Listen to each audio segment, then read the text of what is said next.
Hello friends, Pravin Ahir kitchen YouTube ચેનલમાં આપનું સ્વાગત છે। જય શ્રી કૃષ્ણ। મિત્રો, આજે આપણે બનાવીએ છીએ લચ્છા ભજીયા। અને જો મિત્રો તમને મારા વિડીયો સારા લાગતા હોય તો લાઈક અને શેર જરૂરથી કરજો। અને હા, ચેનલમાં નવા હોય તો સબસ્ક્રાઈબ કરવાનું બિલકુલ ના ભૂલતા। તો ચાલો બનાવીએ આપણે આજે લચ્છા ભજીયા। મિત્રો, લચ્છા ભજીયા બનાવવા માટે મેં આ મરચાં લીધેલા છે, 2 મરચાંને નાની આ બારીક સુધારી લીધેલા છે। આ અજમા 1 ચમચી મેં અજમો લીધેલો છે, અડધી ચમચી નિમક લીધેલું છે, આપણે સ્વાદ પ્રમાણે નાખવાનું છે। અને આ લાલ મરચું પાવડર છે, એ કાશ્મીરી લાલ મરચું પાવડર લીધેલું છે। આપણે ડુંગળી પણ તીખી હોય છે એટલે લાલ મરચું પાવડર કાશ્મીરી લેવાનું છે। અને મરચાં પણ મેં 2 જ લીધેલા છે। અને આ નાની અડધી ચમચી હળદર લીધેલી છે, અને આ 2 ચમચી લીંબુનો રસ લીધેલો છે, અને આદું મેં છીણી લીધેલું છે, અને આ લીલા ધાણા લીધેલા છે। આ 4 નંગ મેં ડુંગળી લીધેલી છે, એની મેં ઉપરથી ફોતરા ઉતારી અને ધોઈને લીધેલી છે, જેથી આપણી આંખો ના બળે જ્યારે આપણે આને સુધારતા હોય ત્યારે। અને આ મેં ચોખાનો લોટ લીધેલો છે, અને આ ચણાનો લોટ લીધેલો છે। હવે આપણે આ તેલ લીધેલું છે તળવા માટે ભજીયાને। તો મિત્રો, ચાલો આપણે બનાવીએ ભજીયા। મિત્રો, આપણે આ ડુંગળીને આવી રીતે સુધારવાની છે। આને નાના નાના આવી રીતે લચ્છા પડી જાય એવી રીતે આપણે આને સુધારવાની છે, આવી રીતે।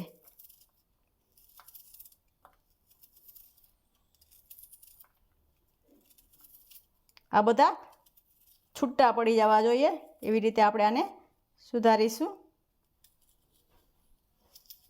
આ ભજીયા વરસાદમાં ખાવાની બહુ મજા આવે। આવી રીતે મિત્રો મેં 4 ડુંગળીને સુધારી લીધેલી છે। હવે આપણે આને એક મોટા બાઉલમાં લઈ લેશું।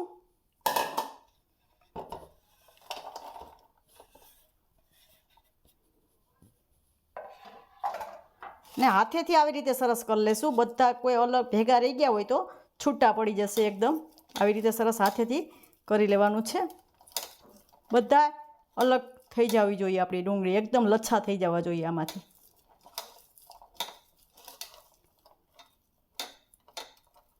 એકદમ આસાનીથી થઈ જાય અલગ આ ડુંગળી। આવી રીતે બધા કરી લેશું। મિત્રો, આવી રીતે મેં બધા લચ્છાને અલગ કરી લીધેલા છે।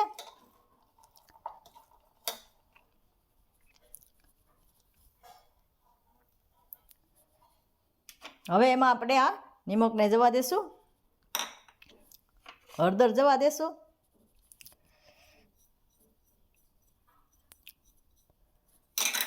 હા ચટણી જવા દેશું,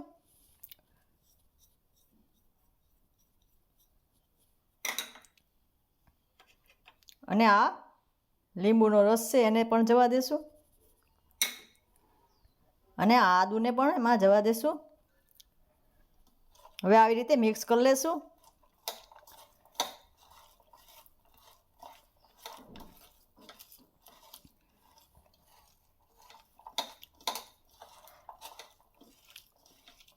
આવી રીતે સરસ બધું મિક્સ કરી લેવાનું છે મિત્રો।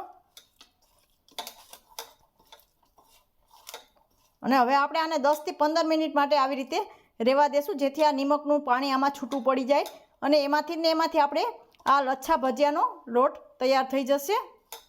આપણે આ બેટર તૈયાર થઈ જાય ભજીયાનું। હવે આવી રીતે આને ઢાંકણ ઢાંકીને રાખી દેશું। 10 થી 15 મિનિટ આપણે રાખવાનું છે આને। મિત્રો, આપણે આ લચ્છાને જોઈ લેશું, 15 મિનિટ થઈ ગઈ છે। આપણે મસાલો પણ સરસ સેટ થઈ ગયો છે। આવી રીતે આમાં પાણી અલગ પડી ગયું છે। આવી રીતે આમાં 10 થી 15 મિનિટ રાખી દઈએ એટલે નિમકનું પાણી અલગ પડી જાય। હવે આપણે આમાં બધો મસાલો જવા દઈશું। પહેલાં આપણે આ અજમાને જવા દઈશું, ક્રશ કરીને આવી રીતે હાથેથી મસળીને એમાં જવા દઈશું। આમાં તમે મરી પાવડર પણ નાખી શકો છો। આ લીલા ધાણા એમાં જવા દઉં છું,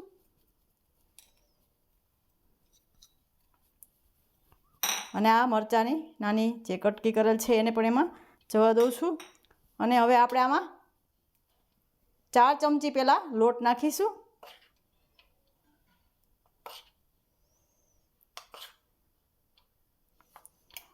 હવે આપણે આને હાથેથી મિક્સ કરી લઈશું.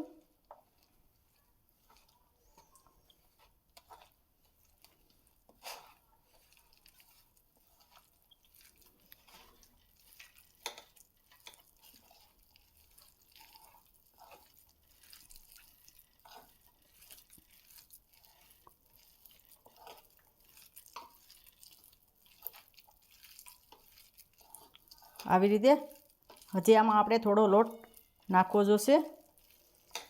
એકાદ ચમચી હજી નાખીશું.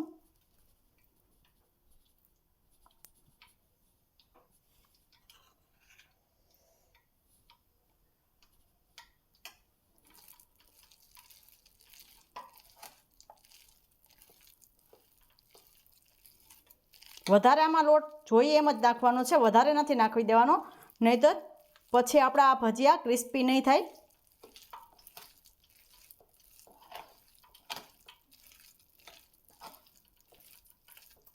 હવે આમાં થોડો આપણે ચોખાનો લોટ નાખીશું. ચોખાના લોટથી સરસ ક્રિસ્પી થશે આપણા ભજીયા.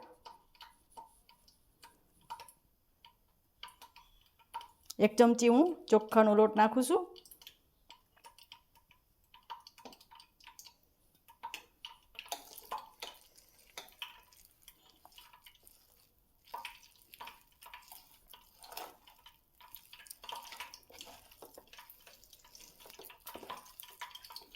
હવે આપણે પહેલાં જોઈ લેવાનું કે આપણું આ ભજીયું બરાબર બને છે કે કેમ, નહીંતર આપણે લોટ નાખીશું.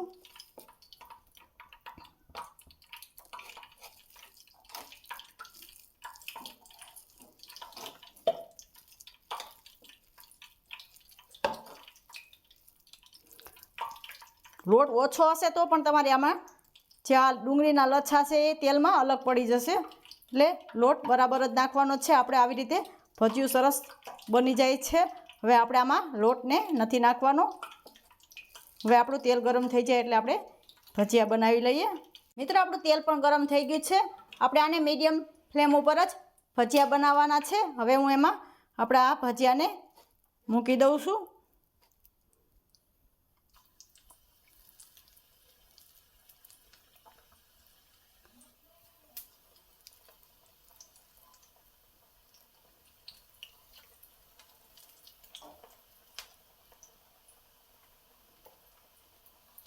આમાં વધારે ડુંગળી દેખાય છે, આપણે ડુંગળીના લચ્છા દેખાય એવી રીતે જ આપણે આ ભજીયા બનાવવાના છે.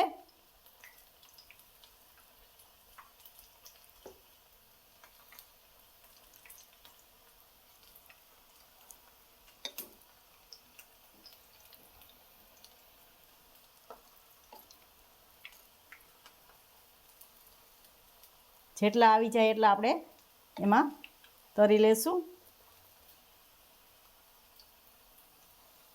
હવે પાછા આપણે ફરીથી કરીશું. મિત્રો, આવી રીતે આપણા ભજીયા તૈયાર થઈ ગયા છે. હવે આપણે આને કાઢી લેશું. કેટલા મસ્ત તમે જોઈ શકો છો મિત્રો, ડુંગળી પણ તમને સામેથી દેખાય છે. આવા ભજીયા થવા જોઈએ. લચ્છા ભજીયા આવી રીતે થાય અને ક્રિસ્પી પણ મસ્ત થઈ ગયા. હવે આપણે વધેલું ખીરુંના આવી રીતે ભજીયા બનાવી લેશું. આવી રીતે મેં બધા ભજીયા બનાવી લીધા, લચ્છા ભજીયા. તો હવે એને આપણે આ ખજૂર આંબલીની ચટણી સાથે સર્વ કરીશું. વરસતા વરસાદમાં તો મિત્રો આ ખાવામાં એકદમ મસ્ત લાગે. અને આપણે આ તરેલા મરચાં સાથે એને ખાશું.